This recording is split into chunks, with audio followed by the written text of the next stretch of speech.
ഒരു പഴം കാകെന്ന് പറഞ്ഞിട്ട് സ്വർഗത്തിലെ പഴം നോക്കി ഇപ്പൊ ഭയങ്കര തരംഗമായിട്ടുണ്ട്. സ്വർഗത്തിലെ പഴം ചെറിയൊരു മധുരമുണ്ട്, നമുക്ക് ജ്യൂസ് അടിക്കാം. തണുപ്പുണ്ടല്ലേ. ഡ്രാഗൺ ഫ്രൂട്ടിന്റെ ചെറു ചെടികളൊക്കെ ഇവിടെ അവൈലബിൾ ആണ്.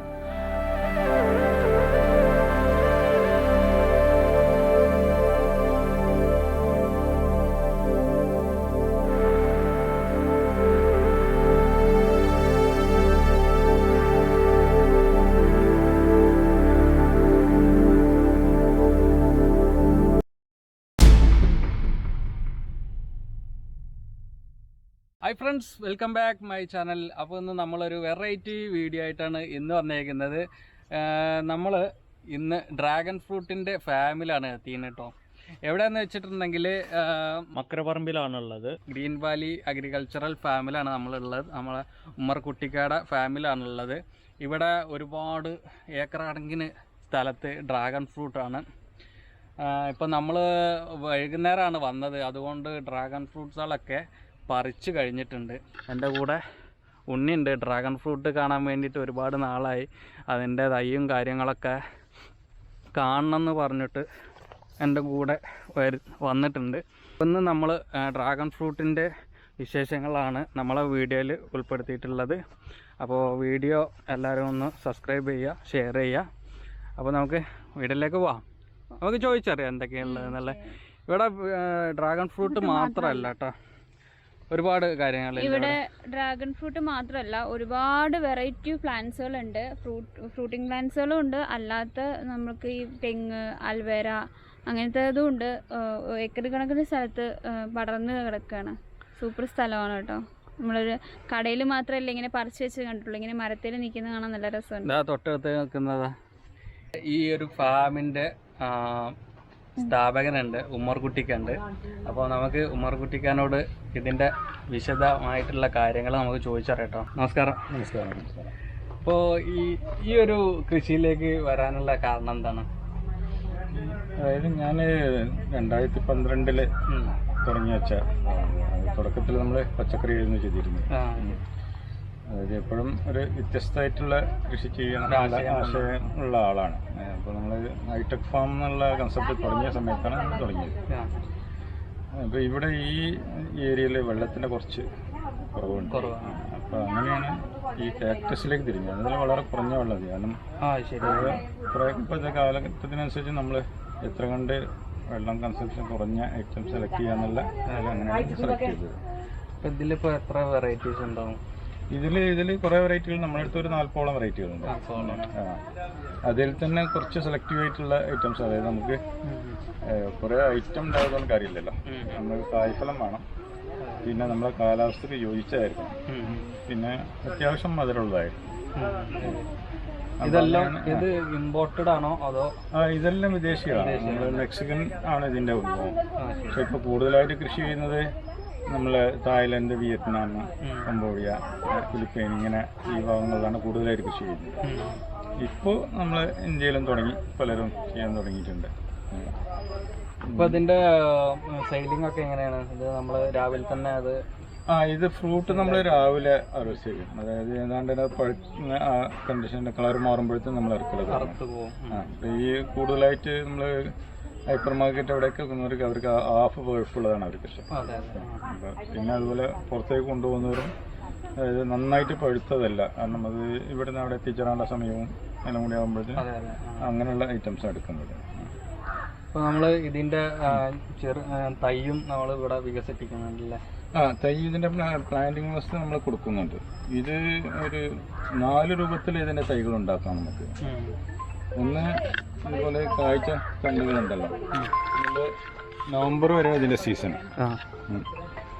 നവംബറോട് കൂടി ഈ ഇതിൻ്റെ സീസൺ കഴിഞ്ഞാൽ ഈ കാഴ്ച തണ്ടുകൾ നമ്മൾ കട്ട് ചെയ്തിട്ട് അതുകൊണ്ട് തൈകൾ ഉണ്ടാക്കണം. പിന്നെ രണ്ടാമത്തത് നമ്മൾ ചെയ്യുന്നത് ഇതിൻ്റെ അകത്ത് ഫ്രൂട്ടിൻ്റെ അകത്തൊരു വിത്തുണ്ട്, മുളപ്പിച്ചിട്ട് നമുക്ക് തൈയാക്കാം. പക്ഷെ അത് കായ്ക്കാൻ സമയമെടുക്കും. പിന്നെ റയറായിട്ടുള്ള ഐറ്റംസ് ചിലതൊക്കെ ഭയങ്കര വില കൂടിയ ഐറ്റംസ് ഒക്കെ ഉണ്ട്, അത് നമുക്ക് ഗ്രാഫ്റ്റ് ചെയ്തിട്ട് തൈ ഉണ്ടാക്കുന്നുണ്ട്. പിന്നെ പുതിയ വെറൈറ്റികൾ നമ്മൾ സാധാരണ ഇതിൽ ടിഷ്യൂ കൾച്ചറിൽ അങ്ങനെ ചെയ്യുന്നുണ്ട്. ഇതിപ്പോൾ പൂവിട്ടിട്ട് എത്ര ദിവസം കഴിഞ്ഞാലാണ് അത് ആ ഒരു ഇതിൽ ഞാൻ പറഞ്ഞില്ലേ പല വെറൈറ്റികൾ ഉണ്ട് എന്നല്ലേ. അപ്പോൾ ഇതിൽ സാധാരണ ഇതിലിപ്പോൾ ഇതാണിപ്പോൾ ഇതിന് മുട്ടിൻ്റെ സ്റ്റേജ് ഇങ്ങനെ വരിക. ഇതിങ്ങനെ വലുതായി വലുതായി പിന്നെ പൂവ് വിരിയൽ തുടങ്ങും. ഇത് ഈ ഐറ്റം പൂവ് വിരിഞ്ഞു കഴിഞ്ഞാൽ നമുക്ക് 28 ദിവസം കൊണ്ട് പഴം ഇറക്കാം. 28 ദിവസം അതുകൊണ്ട് ഈ സ്റ്റേജിലെത്തി പിന്നെ കളർ മാറൽ തുടങ്ങും. 28 ദിവസം കൊണ്ട്. അതാണ് ഈ ഐറ്റം കൂടുതൽ സെലക്ട് ചെയ്യാൻ കാരണം. ഇതിപ്പോൾ തൈകൾ അതിൻ്റെ എങ്ങനെയാണ് അതിൻ്റെ റേറ്റിംഗ് ഒക്കെ? തൈകൾ ചെറിയ തൈകൾ 100 രൂപ മുതൽ തുടങ്ങും. 100 രൂപ മുതൽ വെറൈറ്റിക്ക് അനുസരിച്ച് തൈന് മൂപ്പിനനുസരിച്ച് റേറ്റും വ്യത്യാസം ഉണ്ടാവില്ലേ? അപ്പോൾ ഇത് അറക്കാറാവുമ്പോൾ അത് കളർ വ്യത്യാസം വന്നതിൻ്റെ ശേഷം ചുവപ്പായി വരും. മഞ്ഞയാണെങ്കിൽ മഞ്ഞ കളറും ഉണ്ടല്ലേ? വൈറ്റ് ആണെങ്കിൽ വൈറ്റിൻ്റെ പുറത്ത് ചുവപ്പനായിരിക്കും. ശരി. പിങ്കിനും പുറത്ത് ചുവപ്പനായിരിക്കും. അങ്ങനെ 4 മെയിൻ വെറൈറ്റി ഉള്ളത്. അതിൽ തന്നെ പല രാജ്യത്തും കളർ വെറൈറ്റീസ് ഉണ്ടല്ലേ? അപ്പോൾ അവിടെ ഒരു വാഴ ഉണ്ടല്ലോ, അത് ഏത് തരം വാഴ? അതിൽ ചെടിവാഴയാണത്. അതിൽ പല കളറുകളുള്ളതും വരുന്നുണ്ട്. ഓർണമെന്റൽ ആയിട്ട് അത് കഴിക്കാനും പറ്റില്ല. അതിനകത്ത് ഭയങ്കര വലിയ കുരുവായിരിക്കും. ഷോക്ക് വേണ്ടിയിട്ട് വെക്കാൻ മാത്രം. ശരി. പിന്നെ ഇവിടെ നമ്മൾ കണ്ടു ഒരു പഴം, കാഗ് എന്ന് പറഞ്ഞിട്ട് സ്വർഗത്തിലെ പഴം എന്നൊക്കെ ഇപ്പൊ ഭയങ്കര തരംഗമായിട്ടുണ്ട്. സ്വർഗത്തിലെ പഴം ചെറിയൊരു മധുരമുണ്ട്. നമുക്ക് ജ്യൂസ് അടിക്കാം. അതും വിദേശി തന്നെയാണല്ലേ? ഒരു ഫ്രൂട്ട് നമുക്ക് ഒരു 10 രൂപ ജ്യൂസ് അടിക്കാൻ പറ്റും. നമ്മളെ വിപണിയിലൊന്നും കണ്ടിട്ടില്ല സംഭവം. വിപണിയിലായിട്ടില്ല, ഇപ്പൊ ആയി വരുന്നുള്ളൂ. അങ്ങനെ ഏത് വെറൈറ്റിയും കാണുമ്പോഴും അത് കൃഷി ചെയ്ത് എടുക്കാന്നുള്ള. അപ്പോൾ ഇത് കൂടാണ്ട് നമ്മളിപ്പോൾ ഇവിടെ എന്തൊക്കെയാണ് ചെയ്യുന്നത്? ഇതിന്റെ കൂടെ പിന്നെ നമ്മൾ ഒരുവിധം എല്ലാ ഫലവൃക്ഷതകളും ചെയ്യുന്നുണ്ട്. പിന്നെ നമ്മൾ ഈ ഫാമിനെ അപേക്ഷിച്ച് മെയിൻ കൺസെപ്റ്റ് എന്ന് പറഞ്ഞാൽ നമ്മൾ 100% ജൈവ കൃഷിൻ്റെ. നമ്മളിവിടെ പശു വളർത്തിയിട്ട് അതിന്റെ ചാണകം മൂത്രം വെച്ചിട്ടാണ് ചെയ്യുന്നത്. അപ്പോൾ അതിൽ പിന്നെ ഇവിടെ നമ്മൾ ഫാമിനെ നടത്തിയെടുക്കണം, ഒരു കീടനാശിനിയും അടിക്കില്ല. അങ്ങനെ വന്നാൽ മതി എന്നുള്ള ജൈവ കൃഷിയാണ്. പിന്നെ മരുന്നും അടിക്കില്ല. പിന്നെ അതിൻ്റെ കൂട്ടത്തിൽ നമ്മൾ ഇതിലെ ആളുകൾക്ക് ജൈവ കൃഷിയിലേക്ക് കൊണ്ടുവരാൻ വേണ്ടി നമ്മൾ ഇതിൻ്റെ അവയർനെസ് ക്ലാസ്സുകൾ എടുക്കാറുണ്ട്. ക്ലാസ് എടുക്കുന്നുണ്ട്. അപ്പോൾ പ്രകൃതിയോട് അതായത് ഭൂമിയെ സ്നേഹിക്കുക വരും തലമുറയ്ക്ക്. ഏതെങ്കിലും കർഷകർക്ക് ഇതിനെ പറ്റിയിട്ട് അറിയണമെന്നുണ്ടെങ്കിൽ നമുക്ക് അവർ ഏത് സമയത്ത് വരാം. നമ്മൾ അവർക്ക് വേണ്ട കാര്യങ്ങൾ ചെയ്തു കൊടുക്കുന്നുണ്ട്. പിന്നെ അതിൻ്റെ പറഞ്ഞാൽ നമ്മൾ പറഞ്ഞില്ലേ, ഒന്ന് എക്കോ ഫ്രണ്ട്ലി ആയിട്ട് കഴിയണം എന്നുള്ള കൺസെപ്റ്റിലാണ് ഇപ്പോൾ ഇതൊക്കെ മോഡൽ. ഇത് മണ്ണ് വിടാം. ഇതിൻ്റെ താഴെ മഴവെള്ള സംഭരണിയാണ്. പിന്നെ ഇതിലേക്കുള്ള എനർജി സോളാറാണ്. അപ്പോൾ അതിനോട് കൂടി തന്നെ ഞാൻ കാർ വാങ്ങിച്ചിട്ടുള്ളത് ഇലക്ട്രിക് കാറാണ്. അപ്പോൾ ഇവിടെ നമ്മൾ ചാർജ് ചെയ്യുന്നുണ്ട്. പിന്നെ ഇതിലുള്ള റൂഫിലുള്ള വെള്ളം നമ്മൾ സ്റ്റോർ ചെയ്യുന്നുണ്ട്, മഴവെള്ള സംഭരണി. അപ്പോൾ ഇതൊക്കെ പിന്നെ വീട്ടിൽ നമ്മൾ ബയോഗ്യാസ് ഉപയോഗിക്കുന്നത്.